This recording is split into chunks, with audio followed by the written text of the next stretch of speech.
Salut, ici Maps! Aujourd'hui, je vous parle du livre Maison Fauve, écrit par Eleanor Goldberg, qui est le dernier livre que j'ai à lire ou que j'ai eu à lire dans la catégorie Québec pour les rendez-vous du premier roman. Et probablement que vous en avez entendu parler. En tout cas, moi, personnellement, je le vois passer un petit peu partout ces derniers temps. Il gagne des prix. Donc, Maison Fauve, nous allons suivre l'histoire de Masha à travers sa vie, mais ça va être écrit en fonction des différentes maisons qu'elle a habitées. Donc, elle a beaucoup déménagé dans sa vie et elle va nous expliquer un petit peu le parcours de sa vie de manière majoritairement chronologique, avec la description de ces petites maisons et de ce qui s'est passé lorsqu'elle habitait à cette maison-là. On commence environ lorsqu'elle a 5 ans pour terminer lorsqu'elle en a 30 quelques. Elle a beaucoup déménagé, elle a été à Vignal, Kinshasa, Paris, Normandie, Orléans et finalement Montréal. Donc chaque fois qu'elle a déménagé ou chaque maison représente une certaine partie de sa vie, une certaine époque et certains moments, certains événements clés de sa vie, tout simplement. Dès le départ, vous allez vous rendre compte que c'est une écriture très douce, quelque chose qui se lit super bien. Ce sont des tout petits chapitres, donc environ une page et demie, puis on est toujours dans la même maison, mais on change d'événement ou d'un souvenir qui est raconté. Ça se lit super rapidement, ça se lit super vite. Dès le départ, on trouve le personnage de Masha très attachante. Dans les premiers chapitres, il y a sa vision d'enfant. Donc, il y a quelque chose de très honnête, très franc aussi, mais très juvénile. Donc, ses parents qui lui demandent de ne pas les déranger pendant leur sieste. Il y a beaucoup de petites phrases comme ça qu'on comprend bien que ça ne veut pas dire ce que la vision de l'enfant Masha pensait que ça voulait dire. Ça, c'est vraiment intéressant. Ça arrive à plusieurs reprises au début, ça m'a donné juste envie de sourire. Puis aussi les petites anecdotes, ben tu sais, c'est pas vraiment des anecdotes, mais ce qui est marqué dans la description des maisons, parfois il y a comme des choses vraiment très drôles qui sont expliquées plus tard dans l'histoire. Donc c'est vraiment un peu humoristique, mais très léger, très soft. Malgré tout, au début ça paraît pas tant que ça. Ça commence à apparaître à Kinshasa parce que l'ambiance est quand même assez lourde, mais ça paraît moins parce que c'est la vision d'un enfant.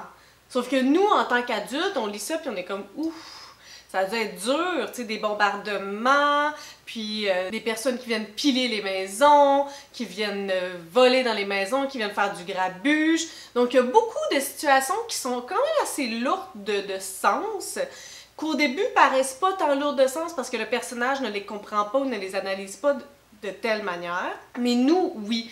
Donc il y a comme cette ambiance sombre-là dès le départ, qui devient de plus en plus sombre parce que le personnage vieillit et aussi parce que ça prend beaucoup de proportions.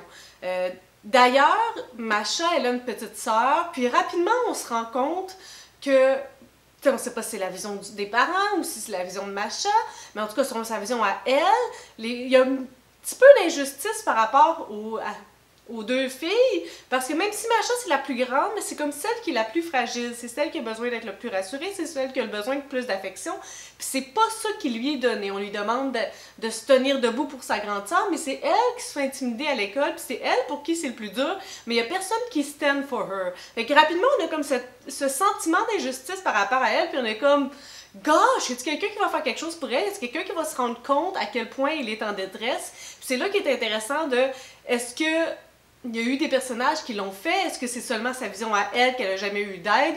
Ou c'est réellement ce qui s'est passé au fur et à mesure que les années ont passé? Ben, les parents n'ont pas mis l'accent sur elle ou ils ne se sont pas rendus compte à quel point elle avait besoin d'aide. Puis cet élément-là prend beaucoup d'importance parce qu'à la fin, on se rend compte que Masha est en grande détresse.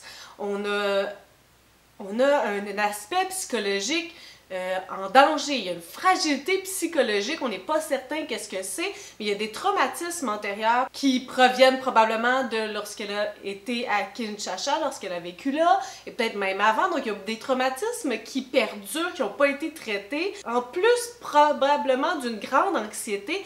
Donc je vous dirais que les 50 dernières pages, je m'y attendais pas, mais c'était vraiment rendu très lourd. Je pensais que la lourdeur était en arrière-plan, qu'on la sentait, mais qu'on n'était pas plongé dedans. Mais l'appartement à Montréal, là, c'est des pages d'une lourdeur de vivre. On voit pas une bonne issue à tout ça. Et étrangement, le fait que c'est devenu aussi lourd que ça, je comprends pourquoi, mais pour moi, c'était devenu trop lourd. J'ai comme décroché, ou je voulais pas que ça soit aussi lourd, j'étais pas capable d'en prendre autant, ou je trouvais que c'était pas linéaire avec le fait de tout le livre, que malgré qu'il y avait toujours cette lourdeur-là, c'était pas si lourd dans l'écriture, c'était pas si lourd dans les actions, dans les événements, mais là, c'était lourd de A à Z pendant 50 pages. Je suis contente de l'issue. Je ne sais pas si c'est celle que j'aurais choisie compte tenu d'où est-ce que ça s'en allait. Donc, je sais pas, il y a une certaine contradiction entre dans tout ça, par rapport à moi, par rapport au livre, par rapport à où est-ce que c'est allé, qui fait en sorte que j'étais comme pas satisfaite.